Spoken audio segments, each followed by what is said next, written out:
Hi, my name's Rebecca Sheldon and I'm 26 years old and I'm from Yorkshire in the United Kingdom, but I've been living in Durban, South Africa for the last 10 years. My qualification is a Bachelor of Primary Education. I also have an Honours in Education, specialising in special needs and inclusive education. I have experience teaching ages 8 to 11 years old with special needs. I'd like to teach in the United Kingdom because I'm from the UK and I feel that I would be going home.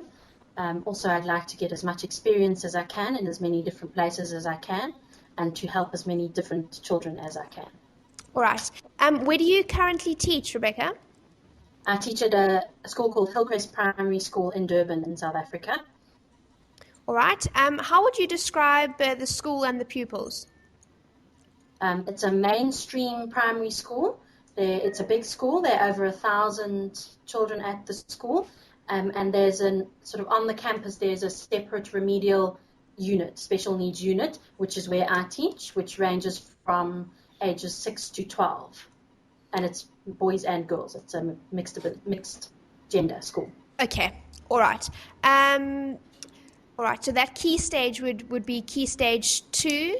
2, yes. Yes. We don't call it that here, but it's the equivalent of. All right. And what size classes did you say you teach?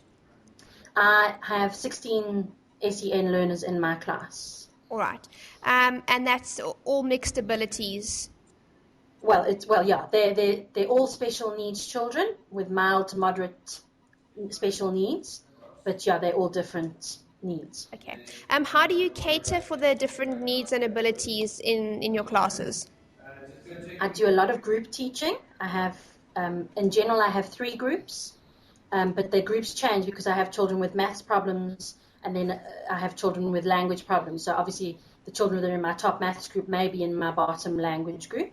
I also then have some children that are working on individual programs if they're battling with all of the groups, if they don't fit in with any of my groups. I have 2 children working on an individual maths program at the moment. All right. What type of SEN do you work with? It's mild to moderate. Most of them are short term in that we try to mainstream within 2 to 3 years.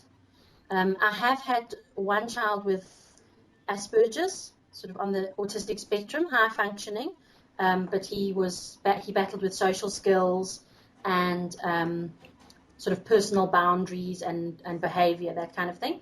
I also have a lot of children with behavior and concentration problems. All right. How would you deal with a pupil who refused to listen or became confrontational?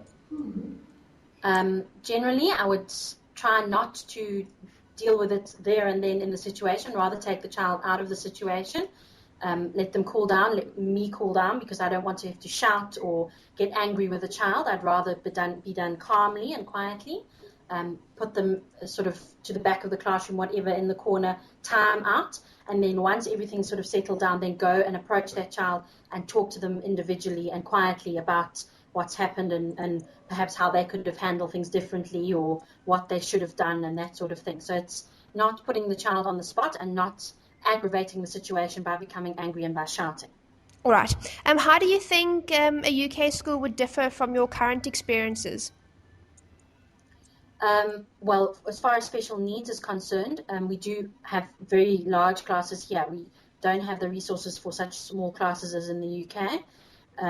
However, it has its pluses and minuses. Also, we don't have TAs here, where in the UK a class would have TAs in the class with you, again, which can be positive, but it can also be a negative if you're not, I'd have to be able to manage the adults in the classroom as well as the children in the classroom, which yes. I think I would be able to do. But that's one of the main differences.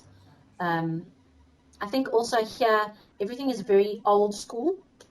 We still sort of, the children, even down to the uniforms, are old-fashioned. The discipline is very old-fashioned. The children must stand when another teacher walks into the classroom. It's all very much how I imagine it was 50 years ago in England, if you know what I'm saying. Right. Okay. Yeah. Right. You mentioned why you want to go to the UK. What do you think is your greatest asset that you could bring to a classroom? I think enthusiasm, passion. I absolutely love teaching. I love the rewards of teaching. I love children, and I'm completely 100% passionate and involved, and I'm on board 100% with every single child. And I can give them 100% of me. I won't hold anything back. That's great. Thanks very much. Okay, thank you.